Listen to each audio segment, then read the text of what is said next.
মেয়েটা তো মন্দিরের ভিতরে ঢুকেছে, কিন্তু ওখানে তখন হরিনাম চলছে, অনেক লোক। আমরা যদি এখন ভিতরে ঢুকি তাহলে? মেয়েটাকে আমার চাই, আমি ওসব কিচ্ছু জানি না। যেখানে লুকাবে সেখান থেকে ওকে টেনে বার করবো।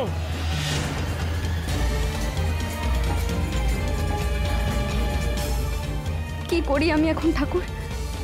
এখন লুকিয়ে থাকলেও একটু পরে যে আমাকে বেরোতেই হবে মন্দির থেকে। তখন ওরা যদি বাইরে ওঁত পেতে থাকে তাহলে কি করে পালাবো আমি? কিন্তু আমায় যে দৃপ্তবাবুর কাছে পৌঁছতেই হবে।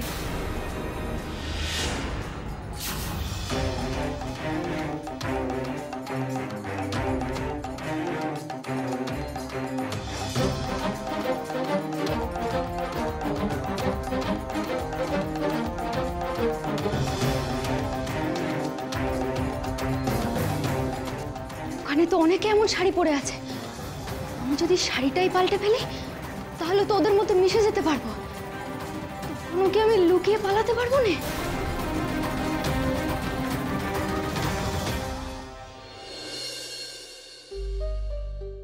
ও গুরুদেব এসে গেছেন।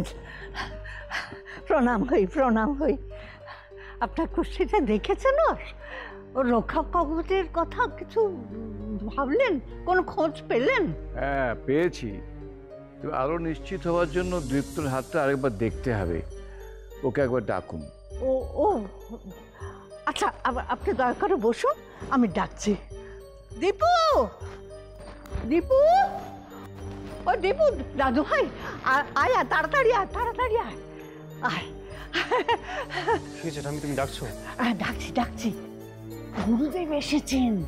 তোর হাতটা আরেকবার ভালো করে দেখবে। করিস নি ভাই, তুই রাগ করিস নি সোনা, তুই তো দেখতে পারছিস আমরা কিরকম ভাবে চিন্তিত। আয় আয় আয় দেখো, আয় আয় আয়। গুরুদেব ওই যে এসে গেছে, আয় আয়, বস বস বস।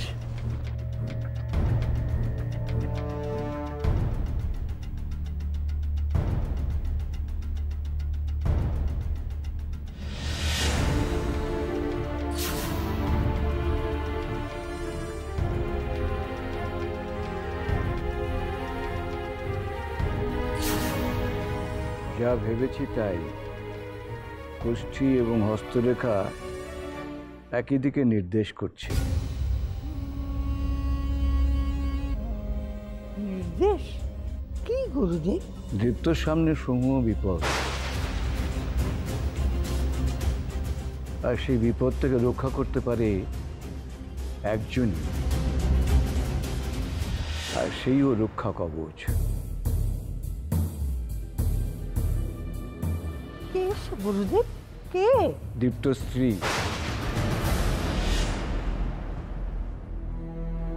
অর্ধাঙ্গিনী, সেইও রক্ষা কবচ।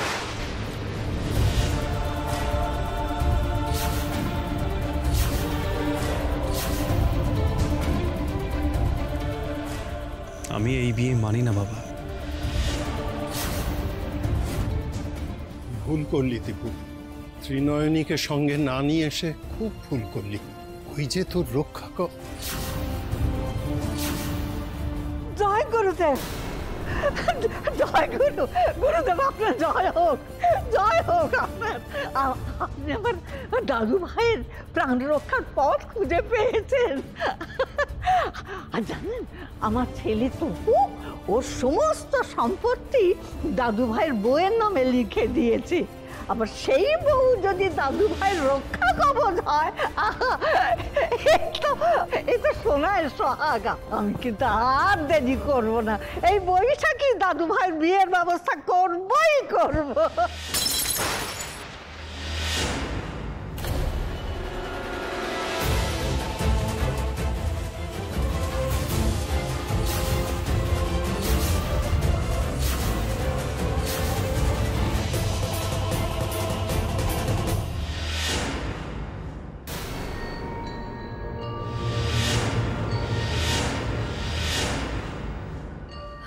কপালটা ব্যথা করছে কেন আবার? কার বিপদ দেখাবে আবার?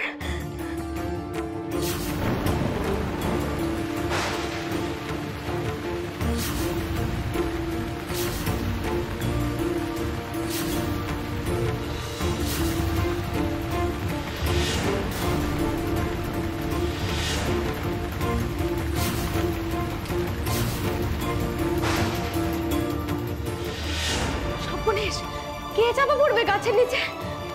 কার হাতে অমন উল্কি আঁকা?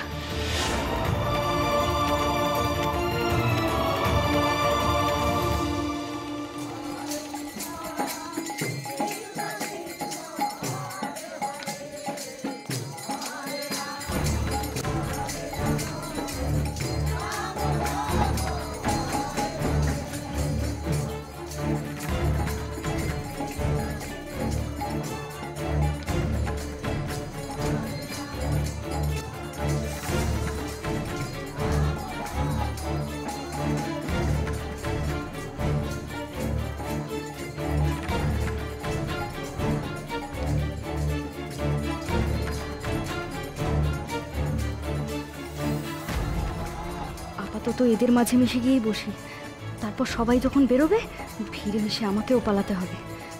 এখনো আমি দৃপ্তবাবুকেই বাঁচাতে পারিনি বিপদ থেকে, তার উপরে এ আবার কার বিপদ দেখালে মাগো? সেই মানুষটাকেও তো বাঁচাতে হবে।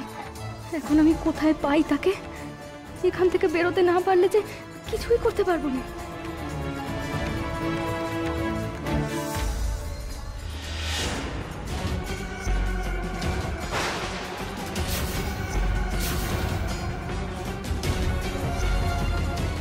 সর্বনেশ, এরা যে ভেতর অব্দি এসে পড়েছে। এখন কি করি আমি? কি করি?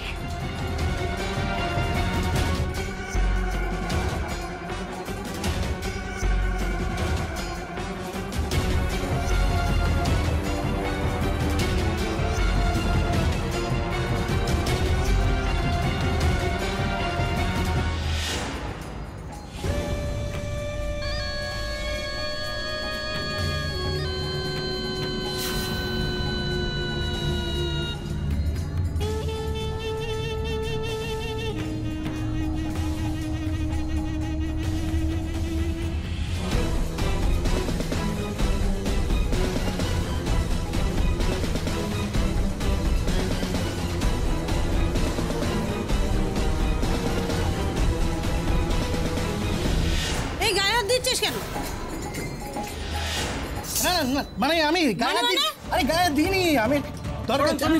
শোনেন কি আছে? দেখুন না, ঘুমটা খুলে দিয়েছে। না না দাদা, ইচ্ছা করে করিনি। আমার একজনকে খুঁজছিলাম। কাকে খুঁজছিলেন? এই এখানেই একজন ঢুকেছে, বিশ্বাস করুন আমি অনেকে হাত দিইনি। খোঁজাচ্ছি মন্দিরে এসে এতগুলো মহিলার সঙ্গে এইরকম ভাবে অসভ্যতামি করা। করি দেখাটা করিনি।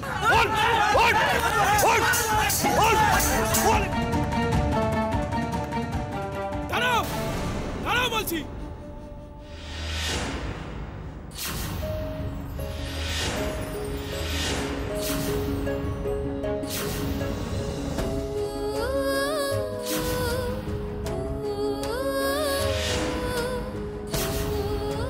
আপনার বড় বিপদ। আচ্ছা, ভুল বললে। বিপদ আমার নয়, বিপদ তোমার। তোমাকে বলেছিলাম না কোনো রকম বেচাল করতে মানা। সত্যি বলছি, আপনার বড় বিপদ। আপনার উপর একটা গাছ ভেঙে পড়বে। এইসব কথা শুনিয়ে তুমি আমাকে ঘাবড়ে দিতে চাইছো, তাই না? না না, বিশ্বাস করুন, আমি মিথ্যে কথা কইছি না। আমি আগাম দেখতে পাই। আমি স্পষ্ট দেখলাম আপনার উপর একটা বড় গাছ ভেঙে পড়ছে। এই যে মেয়ে, এইসব বুজরুকি আমাকে দেখিয়ে কোনো লাভ নেই। অনেক দর করিয়েছো। হাই, দাঁড়াও। কি হলো বৌমা?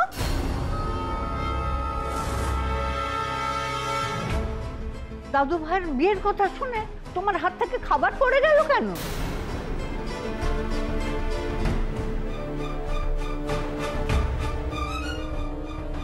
সংযুক্তা তো চাইছে না দীপুর বিয়ে দিতে, ওর এমনটা চাওয়ার কারণ অন্য।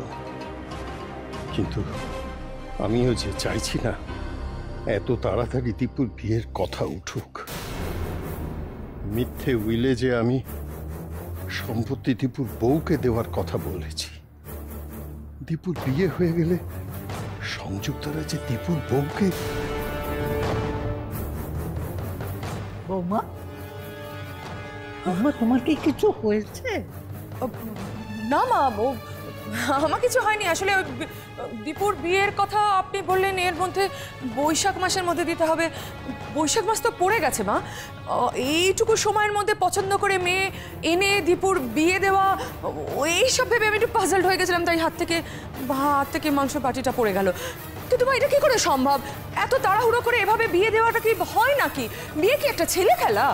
বৌমা, তোমার কি মনে হচ্ছে দাদু ভাইয়ের বিয়ে নিয়ে আমি ছেলে খেলা করছি?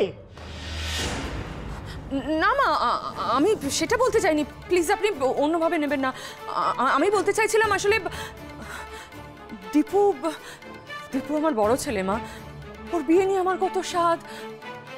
তাছাড়া দীপুর মতো ছেলের উপযুক্ত মেয়ে খুঁজে বার করা এত তাড়াতাড়ি এটা কি সহজ কথা আপনি বলুন তো? তা তুমি এত ভাবছো কেন? গুরুদেব তো রয়েছেন, গুরুদেবের সন্ধানে নিশ্চয়ই কোনো ভালো মেয়ে আছে। গুরুদেব, বিয়ের ভালো কোনো দিন আপনি দেখুন তো। দেখো দেখো, বিপদ আসন্ন, যত তাড়াতাড়ি সম্ভব মা লক্ষ্মীকে ঘরে আনতে পারলেই ভালো। 22শে বৈশাখ একটা ভালো দিন আছে।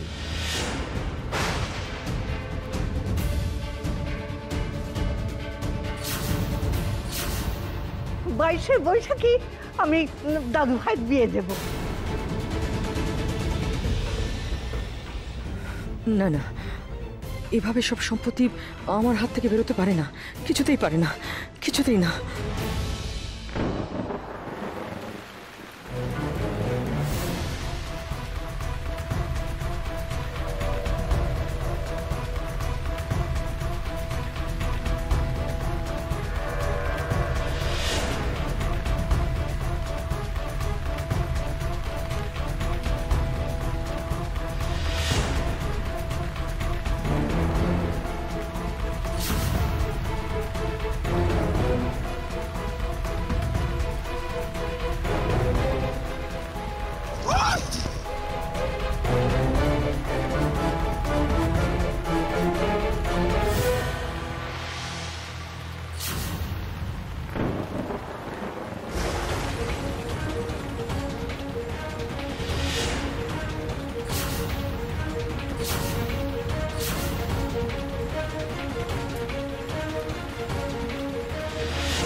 এ তো সেই গাছ।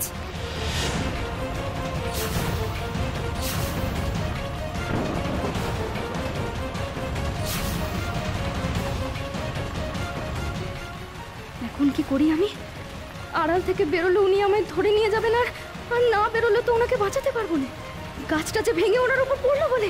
তুমি আমায় কেমন উভয় সংকটে ফেললে মা। মা মা, এটা কি করে সম্ভব? 22শে বৈশাখ তো আর কটা দিন প্রায়, এর মধ্যে তাড়াহুড়ো করে এভাবে বিয়ে দিলে সব ওলটপালট হয়ে যায় মা। আপনি বুঝতে পারছেন এভাবে বিয়ে দেওয়া যায় না মা। তুমি কি পাগল হলে? শুনতে পেলে যে দাদু ভাই বিপদ আসন্ন, এখন তুমি সময় নেই বলছো? এছাড়া হবে না, ওই 22শে বৈশাখী ওর বিয়ে হবে, আর আমাদের কোনো উপায় নেই, যতটুকু সময় আছে তার মধ্যেই ব্যবস্থা করতে হবে, ব্যাস। গুরুদেব, বিয়ের তারিখ তো সব ঠিক হয়ে গেল, এবারে কন্যা। আপনার সন্ধানে কি বেশ ফর্সা সুন্দরী মেয়ে আছে? মানে বেশ সচ্ছল পরিবার, ভালো বংশ। এরকম ভাবে চলে যেও না গো, আমার মেয়েটাকে ফেলে এরকম ভাবে চলে যেও না, ওরা এত বড় ক্ষতি তুমি করো না গো। যে বেঁচে আমি তাকে ত্যাগ করে তার জীবনে কি থাকে অভিশাপ ছাড়া। আমার নয়নকে ধরে মানে কি করছেন? আপনি উঠে দাঁড়ান প্লিজ। কি করছেন কি আপনি? আমার নয়নকে ফেলে চলে যেও না বাবা। আমার দাদু ভাই তো কত লেখাপড়া জানে, তারই উপযুক্ত কোনো মেয়ে। আমি বিয়ে করব না ঠাম্মি।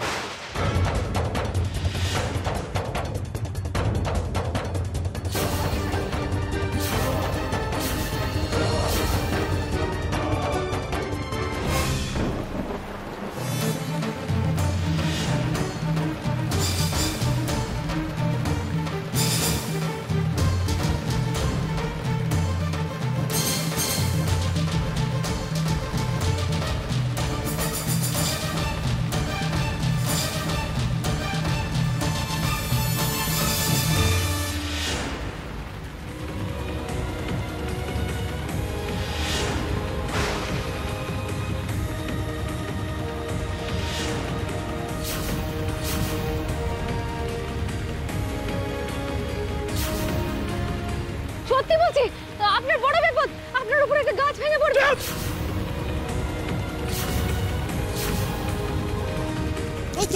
ওই তো মেয়েটা, চল।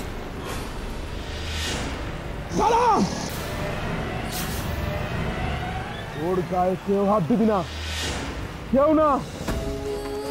কি বলছো ওস্তাদ?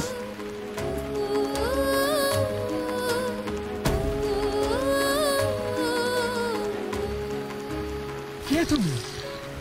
কি করে আগে থেকে বললে যে আমার বিপদ আসছে? আর আমার উপরে গাছ ভেঙে পড়বে কি করে জানি? আমি তো মন্দিরেই আপনাকে কয়েছিলাম যে আমি আগাম দেখতে পাই। আপনি ভাবলেন আমি বুঝি বুজরুক, কিন্তু আমি সত্যি সত্যি লোকের ভবিষ্যৎ দেখতে পাই।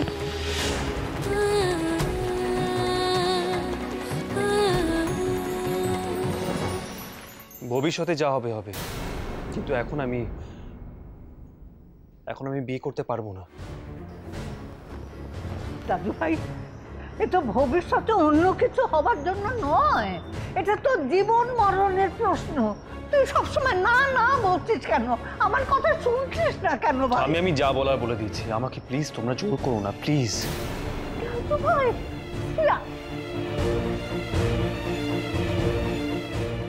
বড় বৌমা, তুমি ওকে বোঝাও না। ওর বিপদ আটকানোর জন্যই তো বিয়েটা করা দরকার। রক্ষা কবচ হবে তোর স্ত্রী। বিয়ের তারিখটা সব ঠিকঠাক হয়ে গেছে, ও এখন না না করছে কেন? আপনি বা এত বড় ডিসিশন ওর উপর চাপিয়ে দিচ্ছেন কি করে মা? মা আমি বলতে চাইছি যে আপনি দীপুর ঠাম্মি, আপনি ওর জীবনের যে কোনো সিদ্ধান্ত নিতে পারেন, আমাদের আটকানোর কোনো অধিকার নেই, আমি মানছি। কিন্তু আপনি তো এটা বুঝবেন মা যে ও আজকালকার ছেলে, এরকম তাড়াহুড়ো করে বিয়ে দিলে ওর লাইফ পার্টনারকে বোঝার তো কোনো সুযোগই ও পাবে না। তারপর যদি মেয়ে মনের মতো না হয় তখন তো সারাটা জীবন ওকে পস্তাতে হবে, তাই না? আপনি একটু বুঝুন মা। তাহলে ওই বলুক না ওর কেমন মেয়ে পছন্দ, কিন্তু বিয়েতে যেন না না করে। দাদু ভাই, তোকে মাত্র আমার শেষ চেষ্টাটুকু করতে দে। তোর কিছু হলে আমি তো আর বাঁচবো না। তুমি কি বলছো? কি তুমি কেন? বসো তো, বসো এখানে। তুমি কেন বলছো? উনি তো তৃপ্তকে দুর্বল করে দিচ্ছেন। দুর্বল হয়ে তৃপ্ত যদি হ্যাঁ করে বসে, না না না, এটা কিছুতেই হতে দেওয়া যাবে না, কিছুতেই না। কেন এসব কথা বলছেন মা? আপনি মরে যাবেন, এসব কথার মানেটা কি? মরে তো যাবই, কি আর বেঁচে থাকে? আমার একমাত্র নাতি কর্তাটা ছেলেটা কিছু হবে, আর আমি জমে রয়েছি, বসে বসে থাকবো দেখবো। মা, এটা দীপু সারা জীবনের প্রশ্ন, আপনি দয়া করে ওকে ইমোশনালি ভেঙে দেবেন না মা। দীপু আমি বলছি, it's matter of your life. তুমি কিন্তু বুঝে শুনে ভেবে চিন্তে ডিসিশন নেবে।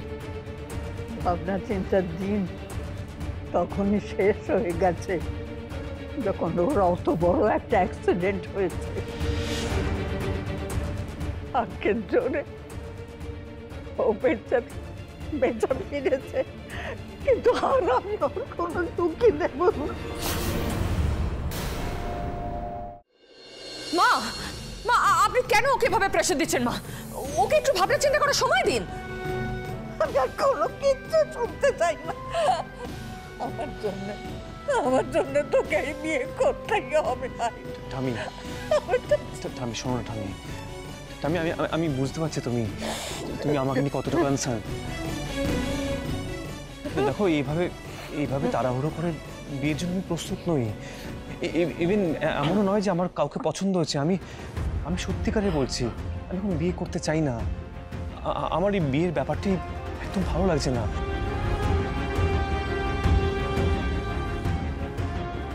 আর আমার একটাই রোড, ঠামি, আমার বিয়ের প্রসঙ্গটা এই বাড়িতে আর তুলো না, প্লিজ।